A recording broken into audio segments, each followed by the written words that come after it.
The first thing we need to think about when playing Texas Hold'em are what hands we should play and what hands to throw away. In the next few sections, I'm going to get into specific detail about what hands you should play in what positions. Throughout the poker school, you're going to hear me throw around the term position quite a bit. Now there are 3 positions at the table: early, middle, and late.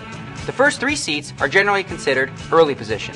Then we have middle position, and the button and the 2 seats directly to the right of the button would be considered late position.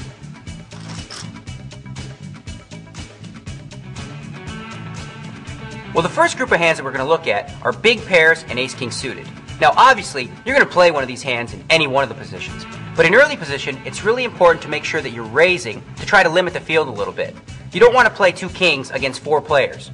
Now, moving on to middle position, if you've already had some action in front of you, again, it's important to raise, but you should be raising a little more to protect your hand.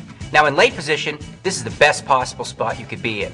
You've already seen all the action in front of you, you're going to get to act last on every single street, which is a huge benefit in Texas Hold'em. Now again, with one of these hands, you should raise. So in all 3 situations, you should basically be raising with these hands. Since they're so good, you want to put more money in the pot. Now, with hands like King-Jack offsuit or Queen-10 offsuit, those are both decent hands. The problem with those hands come into play when you flop top pair with a weak kicker. Let's say, for example, you had King-Jack, which is what I like to call the rookie hand, and the flop comes King-4-5. Well, if you catch that king on the flop, you're going to be sucked into the river. And if somebody has a better kicker than you, ace-king or king-queen, you're just going to be losing a lot of money with that hand.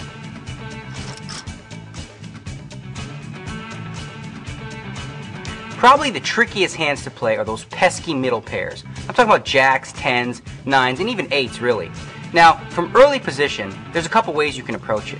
Limping is sort of a cautious way to see what happens behind you, but generally, it goes along with my style. It would be to raise with these hands and try to sort of isolate and maybe play it against one opponent. Now, for middle position, it would depend on what happened ahead of you. If nobody's raised yet, well again, you'd play it just like you would in early position, and you'd raise. However, if somebody's already raised in front of you, and you're looking down at 2 8s, I don't know, if the guy's raising from early position, chances are he's got a real good hand. With 8s, I think I would just call there and see a flop. If you catch an 8, now we've got a real hand. From late position, if nobody's entered the pot yet, this is a perfect kind of hand you want to attack the blinds with by making a raise. However, again, if there's a raise in front of you, I just call. Now, if you're facing a raise and a re-raise, well, how can 2 8s or 2 9s be good? That's a time to save some money, throw it away, and don't find yourself in a bad spot with 8s up against a bigger pair like queens or kings.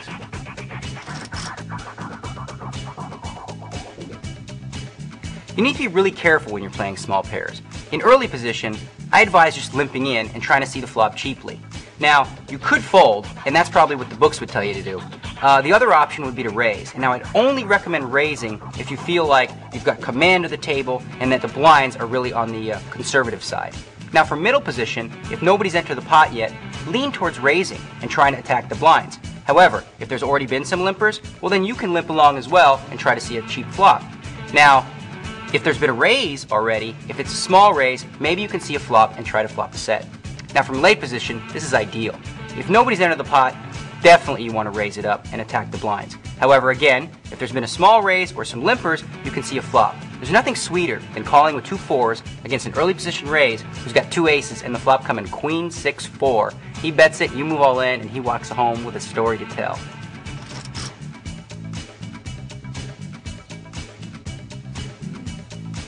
Suited connectors. Now we're getting into the fun stuff. If you play these hands correctly, you can win yourself a lot of money. From early position, with a short stack, you just got to throw it away. If you had a big stack though, you might be able to throw in a small raise for deceptive purposes.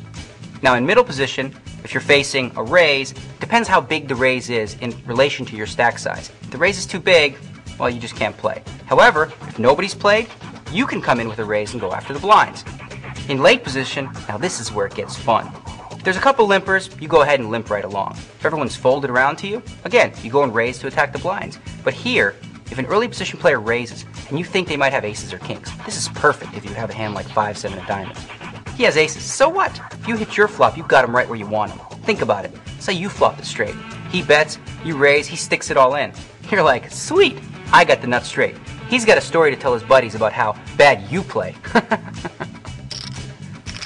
So the bottom line with suited connectors is it's really all about implied odds. Think of it like fishing. You're throwing out the bait, and then really what you're trying to do is reel in a big sucker if you hit a good flop.